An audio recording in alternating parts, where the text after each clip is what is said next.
inviting me here to give this lecture in remembrance of Didi Kosambi. And I would particularly like to thank Maria Couto, who has been an absolute genius at long-distance organization and has made this trip really quite remarkably a happy occasion for me. For me personally, it's an occasion to remember once again, as I am constantly remembering in my work, someone whose work provoked me into thinking beyond the obvious in my interpretation of early Indian history, and who allowed me the privilege of some valuable discussion. And I deliberately use the word privilege because he was a difficult person to talk to discuss with frequently, and I feel very privileged that he allowed this opportunity to me. Kosambi's writing was in many ways a crossing of the threshold. His major writings date to the mid-century, although he had begun to publish papers earlier. His writing was symbolic of the intellectual freedom that many of us regarded as our birthright after independence. And many of us are trying very hard to maintain as a birthright all these years after independence. His readings of the past moved out of the confines of colonial and even nationalist historical writing and made visible new dimensions of the past. The 1950s and 60s were a turning point in the study of ancient Indian history. What had earlier come under the rubric of Indology was now being inducted into the social sciences, which were, of course, a very different kind of study. This was largely because the earlier interest in dynastic history and chronology was being expanded to include social and economic history. The latter, social and economic history, was to gradually supersede the former in terms of primary interest. In part, this followed from the theoretical problems of social, economic, and cultural change becoming the concerns of Indians in the post-colonial period. They were living important, real concerns.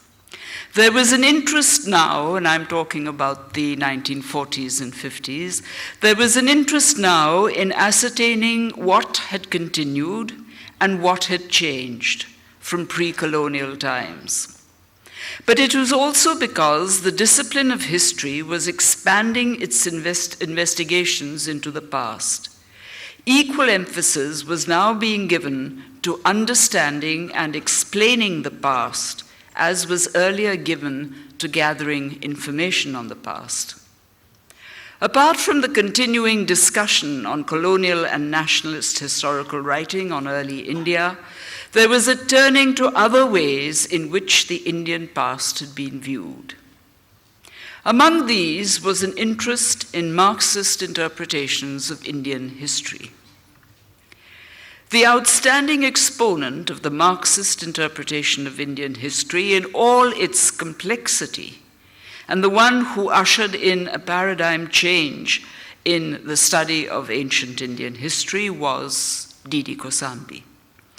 The paradigm shift was the move from colonial and nationalist frameworks and the centrality of dynastic history to a new framework integrating social and economic history and the cultural dimensions of the past. This provided the context and highlighted the interface of different facets of society. In expanding historical information to include data from archaeology, linguistics, technology, and ecology, he was able to point out social hierarchies, which he rightly saw as social inequalities, and explain how they impacted history. History was for him the presentation in chronological order of successive developments in the means and relations of production. Historical study, therefore, did not stop with chronological and dynastic narrative, but required the investigation of the many interrelated facets of a society in its entirety. And it is this latter aspect of the many interrelated facets of a society that distinguishes his kind of Marxist interpretation. For the lecture this evening, I have chosen only a few themes out of the many from his writing that have been seminal to the study of early Indian history. Given the versatility of his historical interests, it is difficult to make a selection, but I have selected 3. I shall be speaking on his discussion of the relationship between tribe and caste, on the link between Buddhism and trade, and on the nature of feudalism in India. His discussions reflect not only his formidable grasp of Indian data, but also demonstrate his readings in Greco-Roman and medieval European studies, readings that validate the importance of comparative history. In referring to these 3 themes, I would also like to mention both the questions that they raise and the ways in which these have been advanced by later historians. The relationship of tribe to caste was for him a basic historical process in India. It was also important to his understanding of class confrontation. Not surprisingly, the issue continues to the present day in various forms. His focus was on the 2 ends of the social spectrum, the organization of the Brahman Varna and the creation of the Shudra Varna. The Brahman Varna was that of the highest ritual status, and in later periods included the major recipients of grants of land. It was heterogeneous in origin, although eventually it took a relatively homogeneous form. The Shudra Varna, on the other hand, within which he included the dasas, provided the labor force and was essential to the definition of class. Tribes were distinct because they were not Shudras. They were a category outside caste and were a pre-class formation, as he states. Tribe and caste, therefore, were contrasting conditions. On occasion, he equated Varna with class, but recognized situations where the equation did not hold.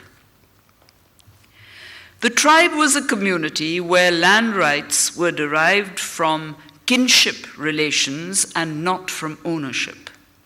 Rules controlled the choice of marriage relations, partly because recruitment into the community was by birth. Partaking of food was generally within the community, and contacts with outsiders were not encouraged.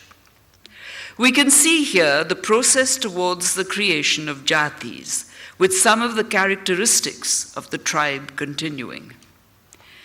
Confrontation and negotiation were both used in converting tribes into castes.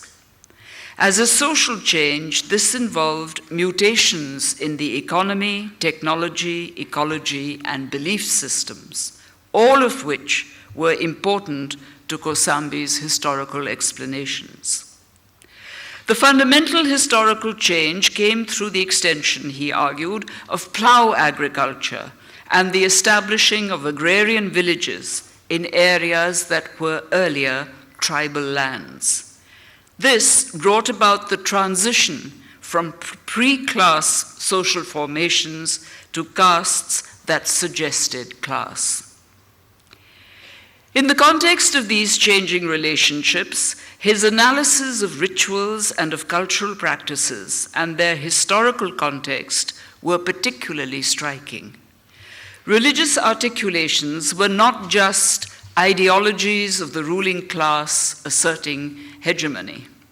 They were also ways in which relationships involving status and control were negotiated, and these could draw on much more than economic causes.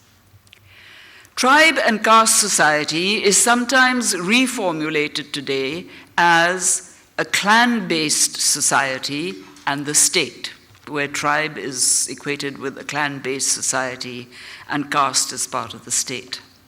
The term tribe has come to be used casually, if not loosely, to cover many societies and has lost the precision that it may once have had. It is used for a range of social forms, from food gatherers to cultivators. A tribe can even incorporate more than one caste, as in the description of the Abhira tribe in the early texts. Clan is therefore more specific and is suggestive of the evolution towards jati as caste, although this does not negate the definition of varna. In a jati, recruitment is by birth into the jati. Rules of endogamy and exogamy govern marriage. Where occupation enters the definition, it tends to restrict identity, and belief in ritual can be clan-bound or at least be identified with a cluster of clans. A significant change, and perhaps the most significant change, is that the relatively egalitarian status amongst clans is undermined by caste hierarchy. Some continuity from the clan to the jati is discernible, although it is not the same from clan to varna. This was a distinction which in the writing of early Indian history was underlined by Kosambi, although he did not discuss jati extensively in the context of caste. Varna as a category has not always conformed to the norms as laid down in the Dharmashastras, and more so in the middle social levels, where the caste status of varieties of groups could be adjusted upwards or downwards. If varna is equated with class, the equation varied with the context. The many intermediate categories of jatis, as described in the normative texts, had ambiguous identities in a system where hierarchy and inequality was emphasized. Where varna claimed divine sanction, this gave it yet another definition. The preference for the term state rather than caste as the form of change has to do with the coming of the state as a system, bringing about a large range of changes, of which the conversion to caste society is but one, albeit an important one. The political formation of a state generally implies a kingdom. Kautilya's well-known Saptanga theory of the 7 limbs defining a state require a king, a demarcated territory, ministerial administration, the storing of revenue in a treasury, a fortified capital, coercion, which could be physical or legal, and the presence of allies in the neighboring kingdoms. The change from tribe to caste is therefore a reflection, and the same applies to the change from clan society to state, is a reflection of a complex historical process, and Kosambi was drawing attention to this complexity, as well as the fact that it was basic to much of Indian history, both ancient Indian history and into later periods. In the juxtaposition of tribe and caste, or of clan and state, the encroachment on the tribe by caste society frequently resulted in its incorporation, the incorporation of the tribe into the state. Apart from other factors, this process also raises a number of questions on the etymology of words, the meaning of words, and consequently the interpretation of texts. Literal translations may not convey the exact meaning and may require to be correlated with the background of the society to which they refer. For instance, how is the term Raja to be defined in its earliest stage? Is it a reference to the chief of a clan or to a king? Since both were called Raja. But the difference in meaning implied a difference in the reading of the text, and quite obviously so. Kosambi uses the meanings almost interchangeably, yet there was a distinction of which he was aware, and he refers back to the context. He quotes a phrase from the Rig Veda, and this is the earliest of the Vedic texts, that Agni, the god Agni, eats the forests as a Raja eats the others. To which he could have added the later quotation from the Shatapatha Brahmana, the later Vedic texts, of the Kshatriya eats the Vish, the clansman, as the deer eats grain.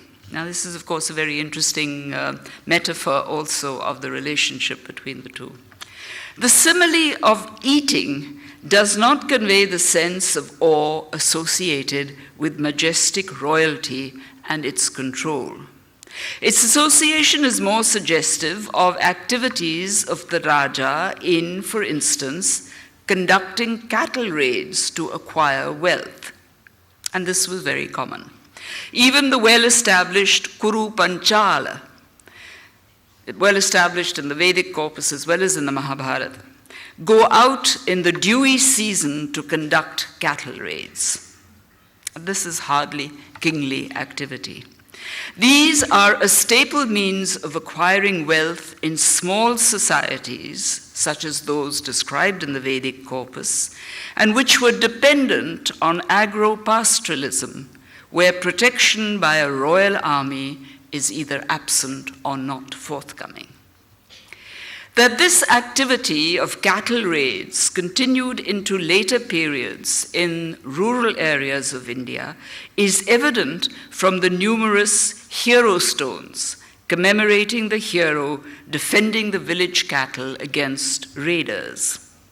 In such situations, a reliance on royal authority seems absent, and defense was organized locally. One sees the same thing if one looks at the hero stones of Goa, for instance, except that they're not cattle raid hero stones. They are hero stones commemorating heroes who kept back pirates, usually, or sea battles. Some heroes acquired immense status through their acts of heroism, and it is thought may even have been deified, as in the suggested origin of Vishnu as Vithala at Pandharpur in Maharashtra.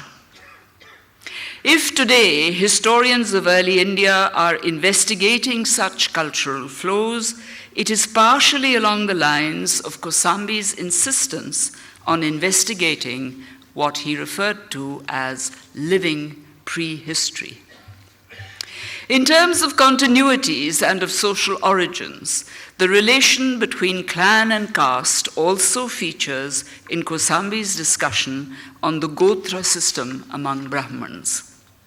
This was a subject of debate, not only with many Indologists, but particularly with one rather famous Sanskritist, John Brough. Kosambi pointed up the merging of Aryan and non-Aryan in linguistic usage, and its reflection in particular identities given to certain castes. Brahmins such as Dirghatamas and his son Kakshivant, among others referred to in the Vedic corpus, are said to be the sons of Dasis. This was a significant statement, generally ignored by historians, but underlined by Kosambi. The Dasyaputra Brahman was in some ways an oxymoron, a contradiction in terms. Nevertheless, it was a known category, initially reviled but soon respected by other Brahmins. Thus, Kavusha Ailusha was first dismissed as being the son of a Dasi by the Brahmins. But when it was found that the river Saraswati followed him wherever he went, his eminence was conceded. This was the triumph of the Dasyaputra Brahman. Kosambi suggests that some from this category may have derived their vocation from what survived of the Harappan priesthood. But this suggestion remains a speculation. It also pointed to the induction of those who were of ambiguous caste and ritual into the Brahman Varna, a process that continued into later times and was sometimes parallel to legitimizing what had been called the new Kshatriyas after about the 8th century AD. This raises a further question. Can we understand the nature of the Aryan-non-Aryan interaction, if we choose to call it